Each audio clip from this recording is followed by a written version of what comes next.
আমাদের সাথে আলোচনা করেছে আমাদের 35 প্রত্যাশী ভাই বোনদের পক্ষ থেকে সদস্য বিশিষ্ট সমন্বয়কের সাথে আলোচনা করেছে এবং বিশিষ্ট কেন্দ্রের সাথে আলোচনা করে করেছে এবং সেই পাশের উপদেষ্টা পরিষদের দপ্তরে পাঠানো হওয়ার পরেও সেই 35 কেন বাস্তবায়ন হলো না, এটা আমি সরকারের কাছে জানতে চাই। আমি সরকারের কাছে আরেকটি বিষয় জানতে চাই। ডক্টর মোহাম্মদ ইউনূস একটি বিজ্ঞপ্তিতে বলেছিলেন যে আমরা 35 দেওয়ার পর শিক্ষার্থীরা মানেনি, তখন 35-এর ক্ষতিকর দিকগুলো তাদেরকে বুঝিয়েছি, তারা বুঝেছে 35 মেনেছে। আমি আপনার কাছে জানতে চাই, আমি একজন নাগরিক হিসেবে আপনার কাছে জানার অধিকার আমার আছে। আপনি আমার রাষ্ট্রের উপদেষ্টা, আমি আপনার দেশের নাগরিক। আমি এই আমার ভাই বোনদের পক্ষ থেকে প্রধান উপদেষ্টা মহোদয়ের কাছে জানতে চাচ্ছি যে আপনি কোন শিক্ষার্থীর সাথে আলোচনা করে 35 দিয়েছেন এবং 35 হলে প্রতিকার দিকগুলো কোন শিক্ষার্থীর সাথে আপনি আলোচনা করেছেন, তাদেরকে বুঝিয়েছেন, সেই শিক্ষার্থীর নাম এবং তালিকা আমরা এই প্রশাসনের মাধ্যমে সাংবাদিক মাধ্যমের মাধ্যমে আমরা জানতে চাচ্ছি আপনার কাছে। আমরা জানতে চাচ্ছি যে আমি শুনতে পেরেছি যে গত 2 দিন আগে আমাদের সমন্বয় পাইছ অনেকেই ডাক্তারদের জন্য 34-এর একটা প্রস্তাবনা এসেছে, 34 বছর। তা আমি এই সরকারের কাছে বলতে চাচ্ছি যে ডাক্তাররা কোন মাটির তৈরি আর আমরা কোন মাটির তৈরি। ডাক্তাররা যদি এই আগুন পানি বায়ু মাটি দিয়ে তৈরি কিছু একটা মানুষ যদি 34 বছরে কর্মক্ষেত্রে যোগদান করতে পারে, আমি আনোয়ার এবং আমাদের ভাই বোনেরা জাতীয় বিশ্ববিদ্যালয় থেকে লেখাপড়া করে সেখানে ভুক্তভোগী হওয়ার পরেও কেন আমি 35-এ যোগদান করতে পারবো না? এই রাষ্ট্র অধিকার কেন আমাকে আমি জানতে চাচ্ছি। ডক্টর মুহিত চৌধুরী তার একটি কথা বলেছিলেন, বাংলাদেশ বিশ্বের মধ্যে একটি দেশ, যেহেতু বিশ্বের 165 দেশের চাকরি দাবির বয়স 35 এবং উন্মুক্ত, সেহেতু বাংলাদেশেও 35 একটি চুক্তিযুক্ত দাবি।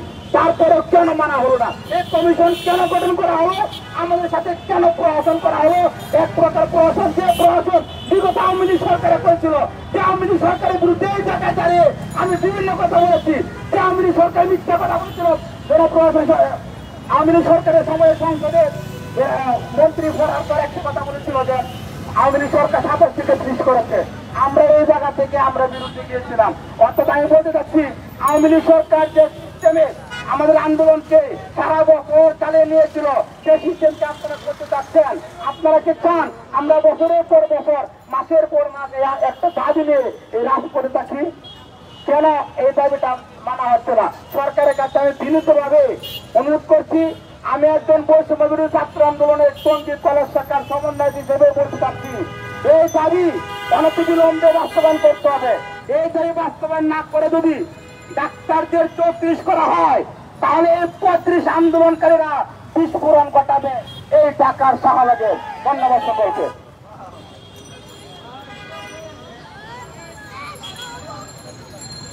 সবাই আসেন, মিছিলে আসেন, সবাইকে বলবো মিছিলে শরীর করুন, সবাইকে বলবো আপনাদেরকে সামনে আসার সুযোগ করে দেন। আপনি এখন মুখ করবো, সবাইকে বলবো নামেন।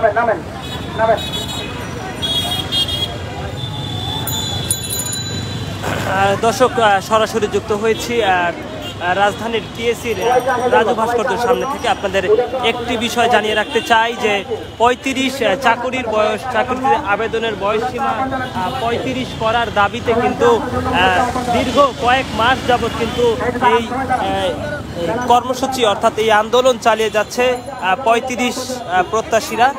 আমরা দেখছি যে তারা ইতিমধ্যেই রাজু ভাস্কর্যর সামনে থেকে তাদের এই কর্মসূচি শেষ করে তারা একটি মিছিল নিয়ে কিন্তু শাহবাগে জড়ো হওয়ার জন্য তারা রওনা হয়েছেন। আমরা দেখছি যে তারা হাতে বিভিন্ন প্লে কার্ডে বিভিন্ন লেখা নিয়ে তারা কিন্তু পায়ে হেঁটে কিন্তু শাহবাগের পথে যাচ্ছেন। তারা শাহবাগে অবস্থান করবেন বলে আমরা জানতে পেরেছি। এবং একটি বিষয় যদি আপনাদের জানিয়ে রাখতে চাই, বেশ কিছু দিন ধরে অর্থাৎ বেশ কয়েক মাস ধরেই কিন্তু তারা চাকুরিতে আবেদনের বয়সসীমা 35 করার দাবিতে কিন্তু আন্দোলন চালিয়ে যাচ্ছেন এবং তাদের এই আন্দোলন কিন্তু বেশ কিছু দিন আগে কিন্তু তারা অন্তর্বর্তী সরকারের কাছ থেকে একটি আশ্বাস পায় যে চাকুরিতে বয়সসীমা 32 করার জন্য অন্তর্বর্তী সরকার কাজ করে যাচ্ছে, তারা কিন্তু সেই আশ্বাস পেয়েও কিন্তু তারা এখনও 35 করার দাবিতে এই কর্মসূচি চালিয়ে যাচ্ছেন, যেখানে কিন্তু এই চাকুরিতে বয়সসীমা 32 করার জন্য অন্তর্বর্তী সরকার কমিশন গঠন করেছে, কিন্তু তারা কিন্তু 32 মেনে নেবেন না, তারা 35 করার জন্যই কিন্তু এই কর্মসূচি এখন পর্যন্ত চলমান রেখেছেন। এবং তারা এখন আমরা যেমনটি দেখছি যে হাতে প্লে কার্ড নিয়ে পায়ে হেঁটে তারা শাহবাগের দিকে যাচ্ছেন।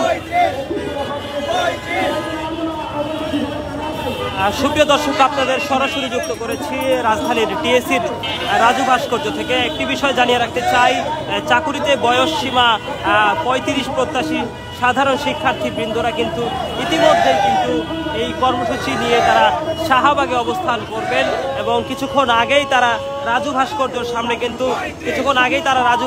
সামনে কিন্তু অবস্থান নিয়েছেন এবং তারা বক্তব্য রেখেছেন। যারা 35 আন্দোলনের নেতৃবৃন্দ রয়েছেন তারা কিন্তু বক্তব্য রেখেছেন এবং তারা পায়ে হেঁটে বিভিন্ন স্লোগান দিয়ে তারা শাহবাগের দিকে যাচ্ছেন।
রাজু ভাস্কর্য থেকে